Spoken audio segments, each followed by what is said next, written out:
One more quarter to go dito sa ating unang laban ngayong Biyernes. This is the first of 3 exciting ball games and we're off to a great start sapagkat it's a close game between Letran, defending champions, at syempre ang University of Perpetual Help System, Dalta, Altas. Glad to have you with us dito sa ABS-CBN Sports in Action. Anton Rojas, Mikey Reyes, and Roxanne Montealegre ang inyong broadcast team for our first game.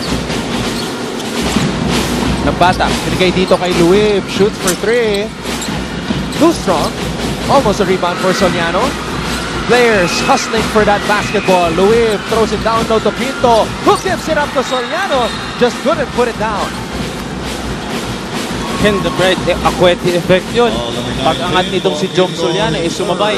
Itong si Mr. Brightside, kaya medyo nag-iba yung tira doon ni Jom Soliano. Although, he can make that shot. Yun lang, minalas siya doon, hindi niya na-shoot. At ito, bola na ng Perpetual. Ganda sana ng iwas niya. Napalakas lang, off the board. Keith Pido lost the handle. Bonquito underneath. And that came off. That Luib steal. Yan ang nabibigay nitong si McJur Luib. Kahit hindi nakakashoot yan, marami pang maiahain yan para kay Coach Jeff Napa. Mikey, I think we are seeing shades of that mayhem defense. At biglang nahirapan, biglang umangat yung defensive pressure na pinaparamdam ng mga Letranista dito sa mga Perpetualites. I'm sure both teams know that the start of this quarter will be very crucial as we see the steal by McJur Luib at dumay pa siya doon, kalaban si Bright, and that nice tip papunta kay Bong Quinto for the finish. Importante itong start kasi nga madidictate itong buong fourth quarter kung sino ang magra-run early dito sa ating final kanto.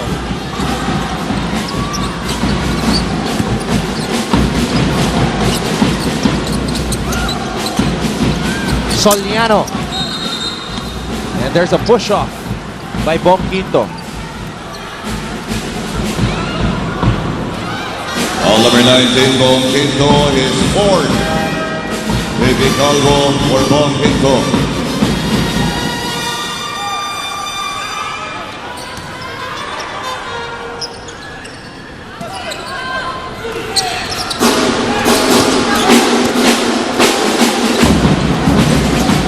Akweti, binigay kay Pido. Pido, back to Akweti. Singondico gives it up to the Gangon. We are tied at 46. The Gangon down low to Akweti. 2 seconds to go. Pido fires for 3. Keith Pido with a huge triple. Keith Pido can be consistent with that shot. Kita-kita to si Bright Akweti nakangiti. Because you cannot double itong si Bright kung makakakonekta ang shooters nila from the outside. You know why Bright was smiling? Because that was the first attempt and first 3-point basket of Keith Pido for the season. So now Keith Pido knows what to work on sa practice. Kasi kung makakashoot siya ng ganun, malaking bagay yun para dito sa team ni Coach Jimwell. Ng Bata.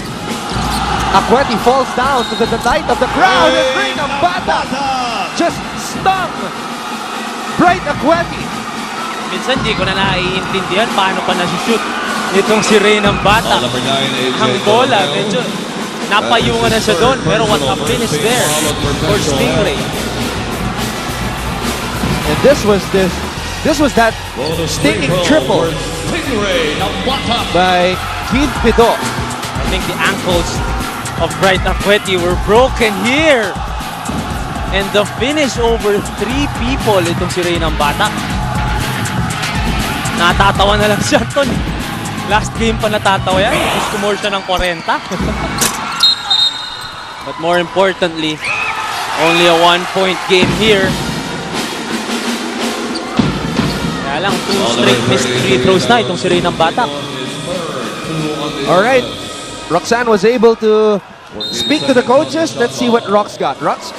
Why is it so hard to play basketball? Galit na si Coach Jumwell gikan sa kanyang players. Kaya sabi niya sa Perpetual Help Altas, I have to remind you to attack and for you to dive for the ball and to play as if your backs are against the ball. Samantala naman sa side ni Coach Jeff Napa, it's very calm. Sabi niya sa kanyang players, just make sure about your screens, just do your jobs and make sure that we still have our momentum in this last stretch. Anton? Well, in this last stretch, Roxanne, it's a matter of who stays composed, who stays cool. Yun ang magwawagi. Yesterday, nakita natin a down-to-the-wire finish sa laban ng JRU at ng EAC. One clutch shot after another. Bunsayak, and then responded by Tay-Tay Chodoro. I have a feeling we're gonna see another game go down to the wire here. And we were saying the whole game, medyo minamalas ang opensa. At ito, umiinit na both teams. Pero yung depensa ni Bright Akweti doon, binura ang layup ni Calvo. And what about the offense of Keith Pido? Keith Pido coming alive here in the fourth. And on offense, they go down low to Apreku.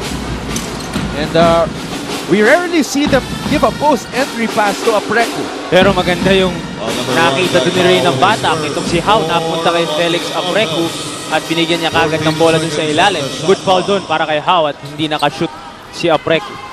Napansin nga natin, Mikey, hindi masyado aktibo sa opensa si Bong Quinto.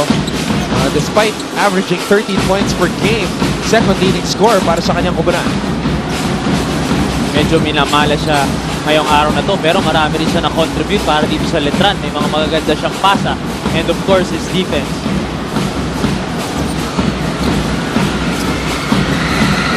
Akweti ng Batak picks up the loose ball. Ray ng Batak to Luib. Could not hold on to it. I was about to say, ito mga favorite ni Ray ng Batak, the open court. Although sa pagkakataon ngayon, medyo hindi nasalo ni Luib ang bola. Pero si Villanueva ba ito? May tugong ariba yan. Si Ivan. And pero ito. Big Mac! Para sa matatagal ng fans ng Letran. Nakakasindak pag nandyan si Big Mac. Jason Oliva, ang gusto ko pong making kabarkada ay si Mr. Brightside. Kasi ang galing niya mag-dunk at palaban talaga siya. Si-store Bantayan. Magandang laban. Trabaho pa para makuha natin ang panalo. Bantayan was the hero of their game last year against San Beda in the second round when he passed the ball to Akweti for the win. Sa kanya ba yun? Sa kanya galing yun? Yes. Yeah, I remember that play. And my reaction to that, Mikey, is, oh my God. That was a very memorable game from last season. And we are off to another one of those games, ito, to start the day. Ng Batak, Tuluib, too strong. Very crucial na each possession dito. 6 minutes to go, up 3 lang. Itong Perpetual, bola pa nila.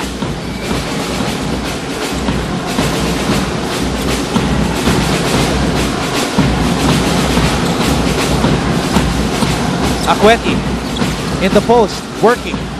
Kicks it out to Dagangon. He's got to shoot. Dagangon, just in time. Could not get it to fall though. Number 1. Somewhat a good foul.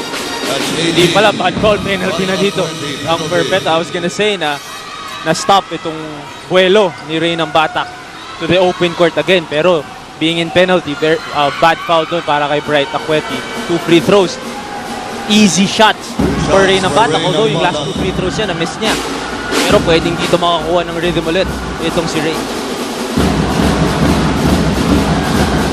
Ray ng Batak, an incredible story. He went to Manila noong 2009 para habulin ang kanyang pangarap na maging basketball player. At ang kanyang baon, Mikey, 2,000 piso. Yun na.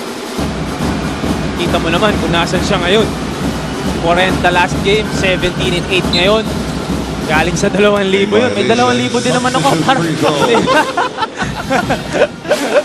Pero magandang storya nga yan para dito kay Ray ng Batak. Pero itong si Macjur, just talagang struggling. 0 of 7 from the field with 5 turnovers. Pero like I said, kagaya ni Bong Quinto, marami pang naibibigay. Itong si Macjur Luib, kanina maganda yung steal niya, maganda yung depensa niya, tsaka maganda yung pag-setup niya para sa kanyang mga teammates. Pido asking how to get out of the way so Akweti can operate. How changes his mind though, decides to take matters into his own hands. They've been looking for Akweti, just could not get it to him. Credit Soliano for making things tough for Mr. Brightside. Well, of course, sinasabi nga natin, last season, pinakita na nitong si Jom Soliano, kakayahan niya against foreign athletes. All Filipino, itong Letran.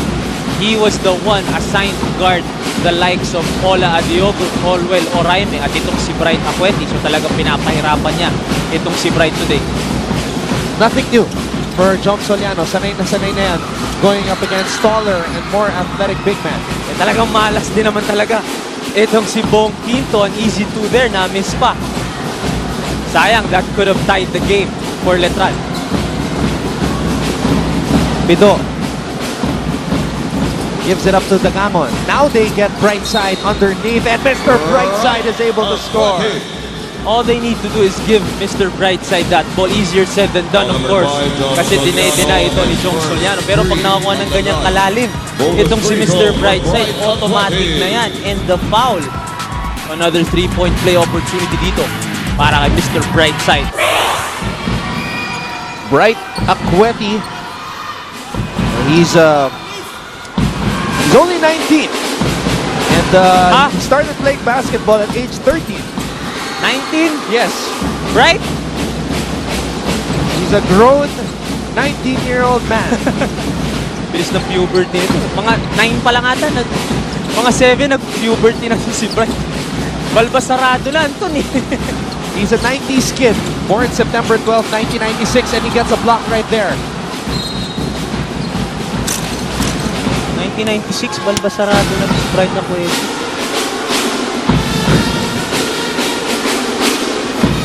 54-49 ang ating talaan. 4 minutes and 4 seconds. Yan ang oras na nalalabi dito sa ating unang bakbakan ngayong Biyernes. Felix Apreco, he embraces yung usap-usapan na siya ang Dennis Rodman ng NCAA.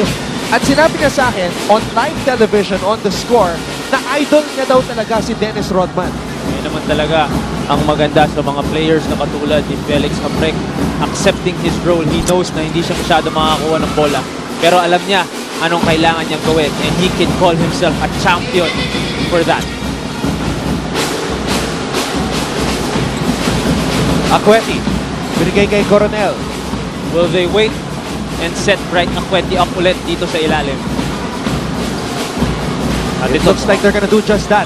The play is unfolding. It's a deep seal for Bright, but he couldn't hold on to the basketball. Nambatak, slicing through the lane. Babalik sa line for 2. Again, good defense doon para kay Jong Soliano. Hindi ko alam paano niya nababantayan ito mga foreign athletes na sobrang mas malaki sa kanya. Pero on the other end, takbo na naman itong Letran and Ray Nambatak. Alam naman natin, very very good in fishing for that foul. And another trip to the line para kay Stingray. Sa lahat ng mga hashtag Team Bahay dyan, maraming salamat sa inyong panonood at nakatutok pala ang ating kasamang si Boom Labruska na nagtataka, Mikey, bakit na hindi na binalik si Daryl Singontico dito sa ating laro? Eh, sabi nga niya, iniintay niya manipa itong si Daryl Singontico na of course idol daw si Draymond Green. Sana naman hindi niya gawin yon, paring Bo. 18-8-3, yan ang mga numero ni Ray Nambata, the leading scorer of the NCAA. And on track, 20 points na, 19 points na itong si Ray Nambata. He averages above 24 points a game. Kayang-kaya niya abutin yun with 3 minutes left here in this game. But more importantly, they will try to get this win. Soliano with a block on Keith Pido. 10 seconds to the shoot. Really trying to be more of a threat here. Pero grabe yung depensa na pinapakita nitong si Jom Soliano. To be able to stop Bright Akweti. Nakakuha pa niya yung block doon dito kay Keith Pido. Keith Pido loses control. And the hustle of Apreco forcing a jump ball. Pero syempre, possession arrow pointing in favor of the Altas. Big numbers for Mr. Brightside. 21 points, 16 rebounds. and the teammates of Bright should recognize that. Ang taas na nang binibigay nitong si Bright Taquete, so they should really look for him. Pero hindi ata yan. That really is not the best shot for Bright Taquete. Although, focus na kasi yung shot clock doon. Nagulat ako, tumira sa labas. Itong si Bright Taquete. Looking at his numbers last year, Mikey, Bright was 2 out of 17 from 3-point land. And 0 of 1 siya today. Pero bola pa rin ang Perpetual dito with a fresh shot clock. So makikita natin kung bibigyan nila sa Bright on a more efficient spot, which is sa ilalim.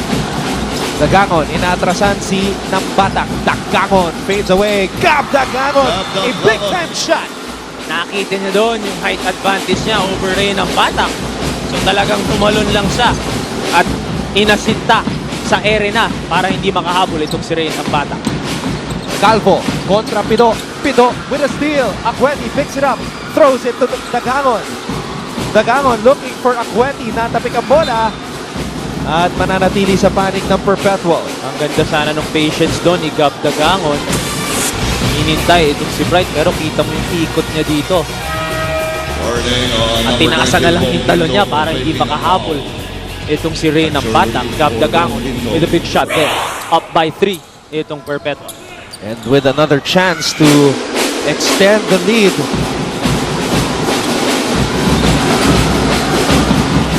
Big possession here para sa Altas. They are trying to stop the 4-game winning streak of the Knights. Dagangon missing on that triple. Luib gets it to the Stingray. Calvo, umarangkada. Binigay kay ng Batak. Ng Batak, umikot, tumira. Ray ng Batak could not get it to fall. Lumabas pa yung bola. Hindi alam ng bola kung anong gagawin eh. So nag-decide na lang siya lumabas doon at the last second. Pero itong si JP Calvo medyo nakaka-experience ata ng cramps. Sagot ni Ruel Alba sa ating question of the week. Gusto niya maging kabarkada si Gab Dagangon ng Perpetual. Mukha siyang mabait, humble, in spite of his being a star. I can confirm that at loyal pa yan sa kanyang girlfriend. He celebrated his 30th monthsary with his girlfriend recently. Wow! Talagang isang taon na palang inspired maglaro itong si Gab Dagangon. At ito na naman siya. Trying to get it inside to Acueti. Thank you, Meng, for the kind words. Kinikilig daw siya kay Roxanne. They go down low to Dagangon. Perpetual trying to stay composed. Under 2 minutes to play dito sa ating laro. Calvo is running down the court in pain. Pinasahan ng bola doon ni Keith Pido itong si Calvo who is experiencing cramps right now on his right calf. Flash sa diwa. I hope you're watching the replay. Somebody just said, nagwapo ka. AJ Coronel is able to score a big-time shot. And what recognition doon para sa Perpetual. Nakita nila na ito nga si JP Calvo is all the way at the other end of the floor with cramps. Itong si Coronel umatake kagad. Ito namang si Ray ng Batak sinubukan kunin yung charging foul. Although natawagan ng block doon ng referee. And 1 para kay Coronel. AJ Coronel stepping up big time. Alam naman natin na hindi naglalaro ngayon si GJ Ilagan recovering from that sprained right ankle. JP Calvo suffering from cramps here. Kanina na-injure rin si Jeric Balanza sa unang yugto ng ating laban. Perpetual, Mikey, with a chance to shock the NCAA community with a win against the defending champions. Well, alam naman natin itong Perpetual very competitive in this league and they can beat anyone. Ang nakakatawa dito, Anton, is nagka-cramps na kanina pa itong si JP Calvo. Kaya lang pinasahan, nagkamali ng pasa itong si Keith Pido. Pinasahan si Calvo, kaya napilitang umatake pa sa kabila. Yun, mas lumala pa yung cramps ni JP Calvo. A violation substitute free throw.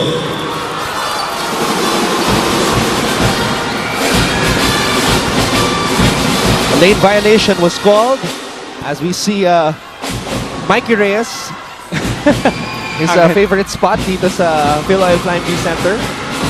Best seats in the house. Yep.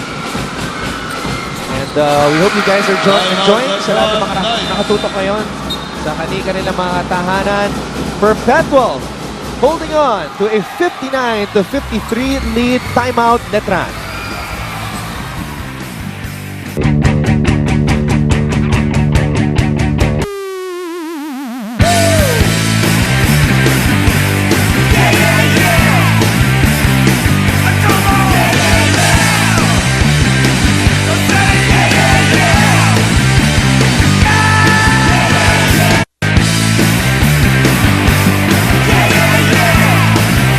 Well, we can see a very energetic Perpetual community because their team is on top right now, 59-53. Paalala lang sa atin ng ating chief statistician na si Pong Docanes, Letran is undefeated this season sa Filoil Flying V Center. That streak could be broken today. With a minute and 18 left, itong Perpetual can just hold on to the ball or ubusin muna nila yung shot clock bago sila umatake. Ito namang Letran, kailangan kumuha ng puntos dito. This possession may be the decider for this game. Dito, Tuluib. Soliano gives it to their money man, Ray Nambata, and he's against Akweti right now. Quinto, will he come alive? Bong Quinto, umupo sa ere. Kapos, tapping ka ng bola, mapupulot ni Luib. Luib inside to Abrego, touch pass. Akweti with a block. But that's goaltending. But you still have to admire the effort of itong si Bright Akweti. Ang ganda ng touch passing doon ng Letran. Sinubukan pa niyang umapol, only a second too late. Kapit mga kapamilya, magbabalik po ang Season 92 ng NCAA.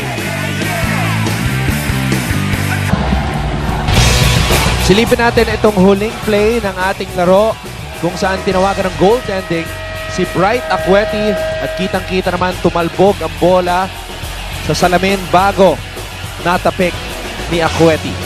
Pero talagang hinabol pa rin niya yung bola doon. So alam mo na talagang coming into this game ready itong si Bright Akweti. Pero tingnan muna natin si JP Calvo. Kanina kinrap siya, mukhang hindi na siya makakabalik sa game na to. Very important piece in Letran's team itong si JP Calvo. 57 or 0.9 seconds remaining here in the fourth quarter. 4-point lead para sa mga Perpetualites. They throw the ball into Keith Pido. Pido umatake. Pido drop pass. Kapos ang tira ni Coronel. It is Letran basketball. Here we go. Nambatak. Binigay kay Soliano. Crucial possession for the defending champions. Nambatak. Binigay kay Luib. 10 segundo ang nalalabi sa shot clock. Walang foul na tinawag. Akweti gives it up to Coronel. Coronel with a fast break layup. And a big stop doon para sa Perpetual and a big conversion para dito kay Coronel who has really stepped up dito sa ating fourth quarter. A huge game for AJ Coronel. 13 big points for him. Again, Bright Akweti sa ilalim on the defensive end. Let's listen in on the huddle of Coach Jeff Napa.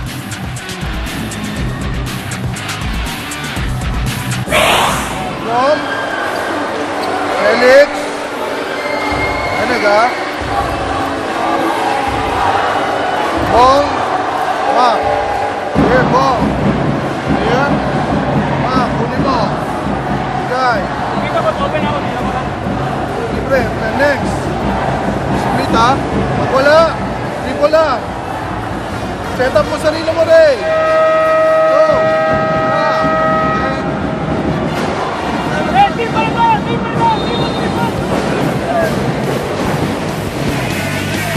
Coach Jeff Napa has been in this type of situation countless times in the past sa kanyang 6 na taon bilang head coach ng NU Bullpups, a team which he led to 3 championships. And now, he's looking to try to escape this hole that they are in right now. Down 6 with 28 seconds to go. Very much possible pa ito if they can get a quick 2 here or a big 3. Nambatak, umatras, tumira, too strong. A push-off by Quinto. The ball will end up with the Perpetual Altas. Ball number 19, Bong Quinto penalty. Ang ganda na naman ang depensa doon ng Perpetual dito kay Ray Nambata, who just can't get an easy shot all day long. Yung mga tira niya, napakahirap kanina pa. Nasushoot niya yung mga mahihirap na tira, pero there will come a point na talagang mauubusan itong si Ray Nambata. Free throws for AJ Coronel. Coach Jeff Napa dealing with adversity today as Coronel will try to seal the deal. Coronel coming into this game averaging just 5.3 points per contest. He's got 13 big points para sa kanyang koponan. Very, very big. Para dito sa Perpetual, ang makakuha ng tulong itong si Mr. Brightside. Of course, Coronel stepped up. Dagangon. Isa pa sa mga inaasahan ni Coach Jimwell yan. Of course, si Keith Pido din nagpakitang gilas. Si Dizon din tumulong. So, talagang marami ang tumrabaho para sa panalong ito. It's a season high actually para kay AJ Coronel. Nambata gives it to Luib. Luib shoots for 3. Tapos. Rebound. Given up to Nambata, but he lost control. And Perpetual is poised to escape with a victory. And it is complete. Opisyal na po, nagtagumpay ang University of Perpetual Help System Dalta Altas kontra sa defending champions Colegio de San Juan de Letran Knights 61-55. Very big win dito sa Perpetual Help, which will help them na umangat pa sa ating standing at sumama dun sa jam-pack na sitwasyon na meron tayo sa taas. Of course, Mapua, San Beda, Letran, Arellano, and now Perpetual will join that group. Once again, the final score 61-55. Ginulat ng Perpetual Altas ang defending champions Colegio de San Juan de Letran. Huge game from Mr. Brightside, 21 points, 16 rebounds and 2 assists. Cap Dagangon, 14 points and 7 rebounds. But what about AJ Coronel, Mikey? A season-high 13 points. Malaking bagay yung sinasabi nga natin kanina. Of course, Mr. Brightside, we all know na babawi at babawi ito. Pero yung tulong niya around him, that will get them wins dito sa ating Season 92.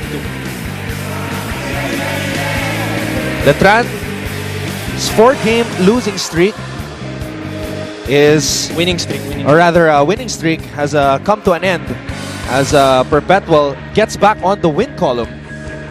And Letran moves down to 4-2. Perpetual moves up to 3-2. And a very happy Perpetual crowd right now. Okay, our courtside reporter Roxanne Montealegre is with Mr. Brightside, Bright Acueti right now. Right, you faced one of the hottest teams here in the NCAA, the defending champions, Letran Knights, and you came from a loss, and they were coming from 4 straight wins. So, what difference did you make this time?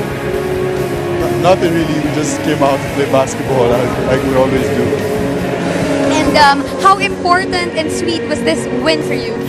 Very, very important because right now we're trying to win the rest game before the half. So I think this is going to set the tone for us. You think now you finally have your momentum? I don't know, but I know I'm good to go. All right, that's good. Do you know how to speak Tagalog? Maybe you want to greet somebody? Yeah, I will just read in English. All right, go ahead. Yeah, I want to say, first of all, I want to say thank you to Perpetual Life, like the university, for this opportunity, to the students, the fans, and family, friends for their support. And yeah, I really have to say thank you. And shout out, big ups, man. Thank you so much, Mr. Bright Acueti. There you have it, best player of this game. Anton? Thank you very much, Roxanne. Second double-double performance of the season para kay Bright Acueti to give his team the victory. Up next, we have Mapua taking on San Sebastian. Quickly, your thoughts on this matchup, Mikey? Well, another good matchup dito. Mapua, of course, coming off a loss against the Arellano Chiefs. Ito namang San Sebastian really trying to find their niche dito sa ating Season 92. So another big game for this big season para sa ating NCAA.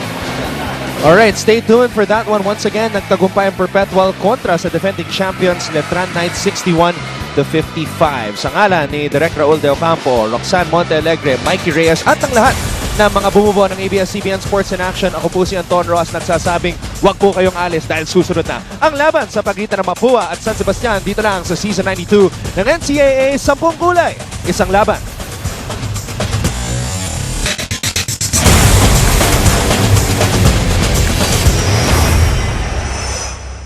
To watch the latest game highlights, subscribe to ABS-CBN Sports in Action YouTube channel.